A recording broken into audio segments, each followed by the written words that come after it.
Almost 20 years to the day since Seton Hall's Boland dormitory fire killed 3 students and injured dozens more. New Jersey Congressmen Donald Payne and Bill Pascrell are at the university to announce new campus fire safety legislation. The law hasn't passed through Congress yet, but if enacted, it would provide millions of dollars in federally funded grants to colleges that enhance their education of campus fire response procedures among faculty and students.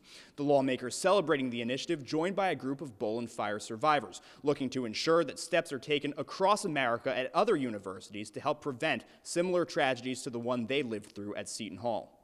I don't want anyone to have to experience what we went through the night of the fire. Alvaro Llanos was an 18-year-old resident of Boland Hall when the blaze tore through the building. Llanos suffering burns over almost 60% of his body. Now he advocates for fire safety nationwide and described his biggest goal moving forward. For me, it's making sure fire sprinklers are mandatory across the country. Right now, there's only 4 states that have these mandatory laws, and we want it to be across the country to save so many lives. You know, students should be able to lay their head down in peace, knowing that a sprinkler head on top of them. Could this have been prevented? Of course it could have. Fellow fire safety advocate Sean Simons was Llanos' roommate at the time of the fire. He detailed ways that colleges nationwide can practice better fire awareness.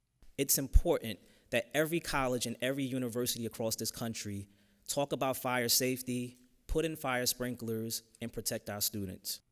Congressman Donald Payne also reflected on the ceremony and the years following the Boland fire. Like many, he expressed shock at the 20-year anniversary of the blaze. It's amazing that it's 20 years ago, and to hear one of the young men talk about now he has a 17-year-old child that's looking at college really puts it in perspective of how long it really was. But it's amazing that it's been 20 years. The lawmakers adding that their goal is to see this legislation and the $15 million in federal grants funded before the end of 2020. Reporting for WSOU News, I'm Bob Toohey.